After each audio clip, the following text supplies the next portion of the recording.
नमस्कार विद्यार्थी मित्रों, आप सभी का ई जोन मराठी एजुकेशन चैनल में स्वागत है। आज हम इस ऑनलाइन वीडियो तासिका में सीखने वाले हैं हिंदी भाषा के समृद्धि के लिए और अवगत करने के लिए, हिंदी भाषा शुद्धता के लिए विराम चिन्ह की जरूरत, आवश्यकता कैसी है, यह हम देखने वाले हैं। इस विराम चिन्ह की परिभाषा, भेद और उदाहरण पर आज हम इस ऑनलाइन वीडियो में अभ्यास करने वाले हैं। तो चलिए हम आज देखेंगे विराम चिन्ह की परिभाषा, भेद और उदाहरण। सबसे पहले हम विराम चिन्ह किसे कहते हैं, विराम का अर्थ क्या है, यह देखने वाले हैं। विराम का अर्थ होता है मित्रों विश्राम या रुकना, अर्थात वाक्य लिखते समय विराम को प्रकट करने के लिए लगाए जाने वाले चिन्ह को ही विराम चिन्ह कहते हैं। वाक्य को लिखते अथवा बोलते समय बीच में कहीं थोड़ा बहुत रुकना पड़ता है, जिससे भाषा स्पष्ट अर्थवान हो जाती है। लिखित भाषा में इस ठहराव को दिखाने के लिए कुछ विशेष प्रकार के चिन्हों का प्रयोग करते हैं, जिन्हें हम विराम चिन्ह कहा जाता है। उदाहरण के लिए हम देख रहे हैं राम स्कूल जाता है, आखिर में हमने पूर्ण विराम लगाया है। मैंने खाना खा लिया है, यहां पर भी देखिए, यदि विराम चिन्ह का वाक्य में सही से प्रयोग न किया जाए तो वाक्य अर्थहीन और अस्पष्ट या फिर एक दूसरे के विपरीत हो जाता है। इसलिए विराम चिन्ह लगाना सबसे जरूरी है। उदाहरण के लिए हम देखेंगे रोको, मत जाने दो। अब यहां पर न आ जाने दो की बात हो रही है, रोको मत जाने दो, और यहां पर जाने दो की बात हो रही है। देखिए यह दो वाक्य है, सिर्फ विराम चिन्ह यानी अल्प विराम अलग अलग जगह पर लगा लिया है, तो दोनों वाक्य का अर्थ अलग हो गया है, अलग अलग हैं। यानी पहले वाक्य का अर्थ जानिए, रोको मत जाने दो, यानी उसे मत जाने दो, ऐसा कहा है। और दूसरे वाक्य में कहा है रोको मत जाने दो, उसे जाने दो, यानी उल्टा सा अर्थ, दोनों का अलग अलग अर्थ, या एक ही वाक्य के सही इस्तेमाल से शब्द वही है, लेकिन विराम चिन्ह जो लगाया है वह अलग अलग जगह पर लगाया है, तो उसका अर्थ बदल गया है, विपरीत हो गया है। यही विराम चिन्ह का महत्व हमारे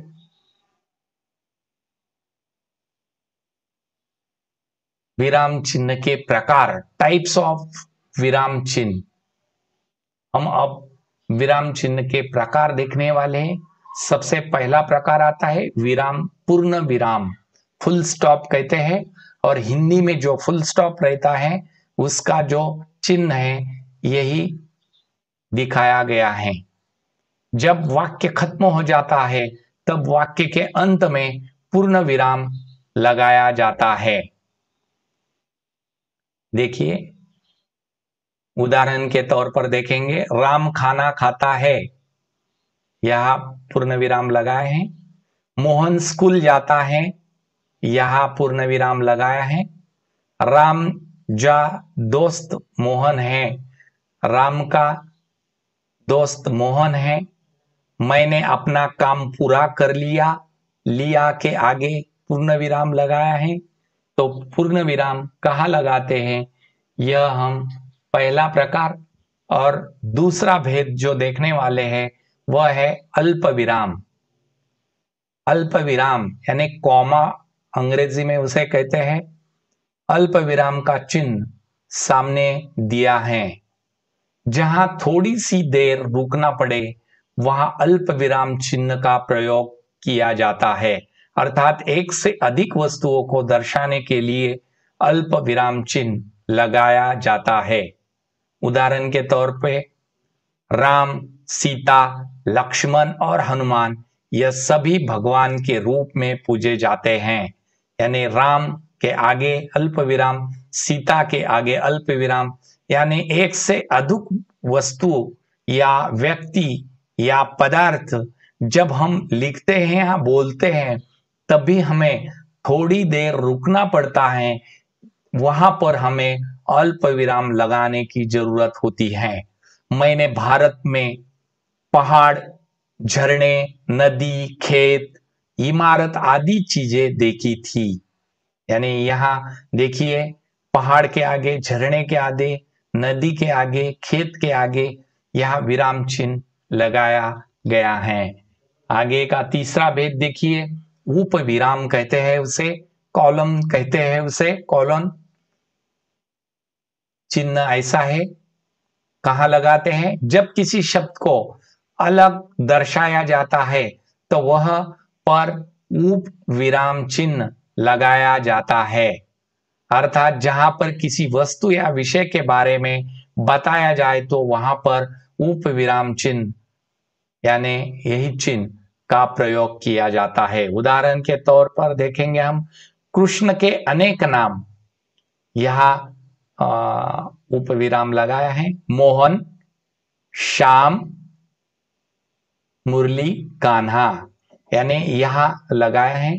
उदाहरण राम खाना खाता है, उदाहरण के आगे हमने उप विराम का चिन्ह लगाया है। आगे का भेद देखिए, विस्मयादि बोधक चिन्ह यानी इंटरजेक्शन जिसे हम कहते हैं अंग्रेजी में, वह चिन्ह इस स्वरूप दिखाया जाता है। उसे विस्मयादि बोधक चिन्ह का प्रयोग वाक्य में जब हर्ष, विवाद, विस्मय, घृणा, आश्चर्य, करुणा, भय इत्यादि का बोध कराने के लिए किया जाता है, अर्थात इसका प्रयोग अव्यय शब्द से पहले किया जाता है, तब उसे विस्मयादि बोधक चिन्ह कहते हैं। देखिए उदाहरण के तौर पर हाय, आ, छी, अरे, शाबाश, इस शब्द को हम जब जब वाक्य में प्रयोग करते हैं, उसका उपयोग करते हैं, तभी उस विस्मयादि बोधक चिन्ह का हम उपयोग करते हैं। हाय, नीचे देखिए उदाहरण के तौर पर हाय, वह मार खा गया। कितना सुहावना मौसम है। आगे का भेद है पांचवा, अर्धविराम यानी सेमी कोलन। अर्धविराम चिन्ह किस तरह दिखाया जाता है? देखिए, पूर्ण विराम से कुछ कम, अल्प विराम से अधिक देर तक रुकने के लिए अर्धविराम का प्रयोग किया जाता है। देखिए, अल्प विराम से अधिक, पूर्ण विराम से कुछ कम, जहां हम रुकते हैं वहां अर्ध विराम का चिन्ह लगाया जाता है। या वाक्यांश के साथ दूसरे वाक्य या वाक्यांश का संबंध बताना हो तो वहां अर्ध विराम का प्रयोग होता है। जैसे सूर्यास्त हो गया, अर्ध विराम, लालिमा का स्थान काली मां ने ले लिया। कल रविवार है, छुट्टी का दिन है, आराम मिलेगा। 3 वाक्य है, एक दूसरे वाक्य के आगे अर्धविराम देना है हमें, क्योंकि एक साथ अगर बोलना है तो हमें अर्धविराम देना है, और अगर अलग अलग 3 वाक्य लिखे होते तो हमें पूर्ण विराम देने की जरूरत थी। लेकिन हमें तीनों ही वाक्य एक ही वक्त बोलने हैं या लिखने हैं तो हमें वहां पर पूर्ण विराम से कम रुकने की जरूरत है, रुकते हैं, इसलिए हमें वहां अर्ध विराम देते हैं। सूर्योदय हो गया, चिड़िया चहकने लगी और कमल खिल गए। यही वाक्य में कहा इस्तेमाल होता है, हमने देखा है। अभी छठवां जो प्रकार है, भेद है प्रश्नवाचक चिन्ह, जिसे हम अंग्रेजी में क्वेश्चन मार्क कहते हैं, वही चिन्ह यहां दिखाई देता है हमें सभी को। प्रश्नवाचक वाक्य में अंत में प्रश्न सूचक चिन्ह का प्रयोग किया जाता है, अर्थात जब किसी वाक्य में सवाल पूछे जाने का भाव उत्पन्न हो तो उस वाक्य के अंत में प्रश्नवाचक चिन्ह का प्रयोग किया जाता है। उदाहरण के तौर पर हम देखेंगे, वह क्या खा रहा है? राम बाजार से क्या लेकर आया था? सीता के पिता का क्या नाम था?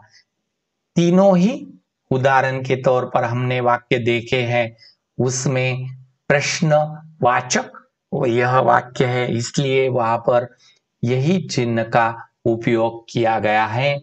सातवां चिन्ह प्रकार है योजक चिन्ह, यानी हाइफेन, हिफेन भी कहते हैं। ये देखिए, दो शब्दों में परस्पर संबंध स्पष्ट करने के लिए तथा उन्हें जोड़कर लिखने के लिए योजक चिन्ह का प्रयोग किया जाता है। योजक चिन्ह का प्रयोग किया जाता है। वह उदाहरण के तौर पर देखिए, वह राम सीता की मूर्ति है। राम सीता की, यानी राम और सीता की मूर्ति है। और की जगह यानी दो शब्दों को जोड़ने का काम यह चिन्ह करता है। सुख दुख जीवन में आते रहते हैं, रात दिन परिश्रम करने पर ही सफलता मिलती है। आठवां प्रकार है, भेद है कोष्टक चिन्ह, जिसे हम ब्रैकेट कहते हैं। ऐसा ब्रैकेट हम कुछ शब्द लिखते हैं तो देते हैं, उसके अंदर लिखते हैं। वाक्य के बीच में आए शब्दों अथवा पदों का अर्थ स्पष्ट करने के लिए कोष्टक का प्रयोग किया जाता है, अर्थात कोष्टक चिन्ह का प्रयोग अर्थ को और अधिक स्पष्ट करने के लिए शब्द अथवा वाक्यांश को कोष्टक के अंदर लिखकर किया जाता है। उदाहरण के तौर पर हम देखने वाले हैं, अध्यापक कोष्टक में चिल्लाते हुए, यानी उनकी कृति जब देनी है तो वो कोष्टक में लिखा जाता है। निकल जाओ कक्षा से, ऐसा उन्होंने कहा अध्यापक ने। विश्वामित्र कोष्टक में क्रोध में कांपते हुए ठहर जाओ, ऐसा कहते हैं। कोष्टक में उनकी कृति का संज्ञान हमें दिया जाता है या सचेत किया जाता है। नौवां प्रकार है, भेद है पदलोभ चिन्ह, ओमिशन उसे कहते हैं। उनका चिन्ह इस प्रकार है, जब वाक्य या अनुच्छेद में कुछ अंश छोड़कर लिखना हो तो लोप चिन्ह का प्रयोग किया जाता है। उदाहरण के तौर पर, राम ने मोहन को गाली दी और आगे आगे ऐसा चिन्ह दिया है। जो क्या गाली दी, जो नहीं लिखना है हमें, उसको लोप करना है तो ऐसा दिया जाता है, लोप चिन्ह दिया जाता है। मैं सामान उठा दूंगा पर, आगे का जब हमें लोप करना है, उसे नहीं दिखाना है तो वहां इस चिन्ह का प्रयोग किया जाता है। मैं घर अवश्य चलूंगा डैश डैश पर तुम्हारे साथ। यही तीनों वाक्यों उदाहरण के तौर पर दिए हैं। 10वां चिन्ह का प्रकार है हिंदी का अवतरण या उदाहरण चिन्ह, यानी उदाहरण चिन्ह। इन्वर्टेड कॉमा कहते हैं उसे अंग्रेजी में। अवतरण चिन्ह किसी की कही हुई बात को उसी तरह प्रकट करने के लिए अवतरण चिन्ह लगाया जाता है, इस्तेमाल किया जाता है या प्रयोग किया जाता है। उदाहरण के तौर पर देखेंगे हम, तुलसीदास ने सत्य कहा है, आगे देखिए, पराधीन सपने हूं सुख नाही। जयशंकर प्रसाद ने कहा है, जीवन विश्व की संपत्ति है। यह इस्तेमाल किया है चिन्ह, यानी कहा करना है, यह भी हमें उदाहरण के तौर पर देखना है। आगे का है 11वां, रेखांकन चिन्ह, यानी उसे अंडरलाइन कहते हैं अंग्रेजी में। वह अंडरलाइन का चिन्ह इस प्रकार दिखाया जाता है, किसी भी वाक्य में महत्वपूर्ण शब्द, पद, वाक्य को रेखांकित करने के लिए रेखांकन चिन्ह या उसे कहते हैं, या उसे अंडरलाइन भी कहते हैं, का प्रयोग किया जाता है।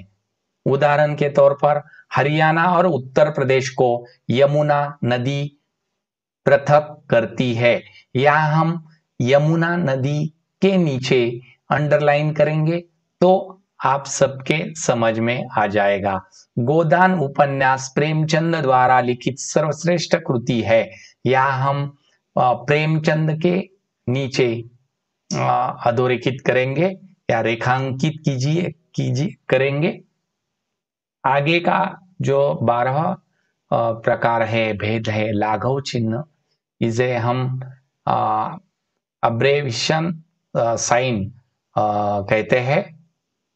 देखिए, किसी बड़े तथा प्रसिद्ध शब्द को संक्षेप में लिखने के लिए उस शब्द का पहला अक्षर लिखकर उसके आगे शून्य लगा देते हैं।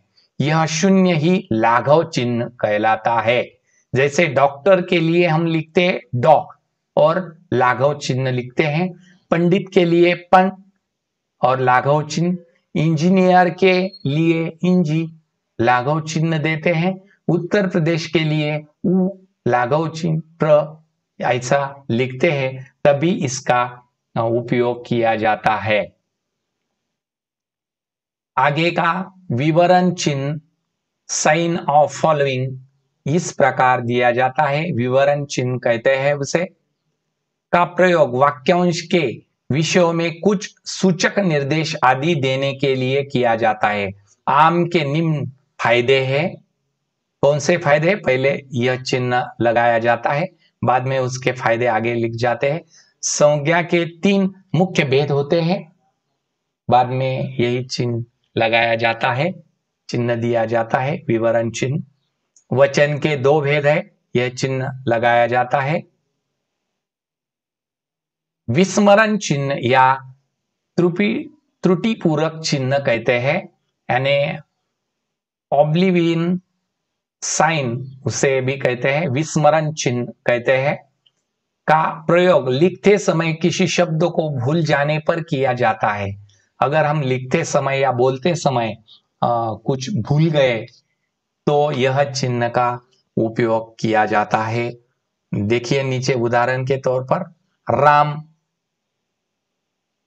जाएगा, कहा जाएगा, यह लिखना हम भूल गए हैं तो ये चिन्ह लिखकर ऊपर हमें वह शब्द लिखना है। श्याम में रहते हैं, राम बहुत लड़का है, यहां इस्तेमाल करते हैं पुनरुक्ति सूचक चिन्ह, यानी रिपीट पॉइंटर सिंबल, ऐसा ही इसे कहते हैं। यह चिन्ह का सिंबल ऐसा ही है।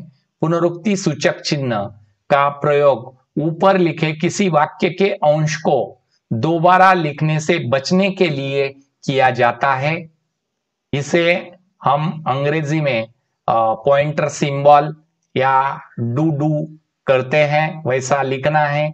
जैसे मंथ, सेविंग्स, उदाहरण के तौर पर देखेंगे जनवरी,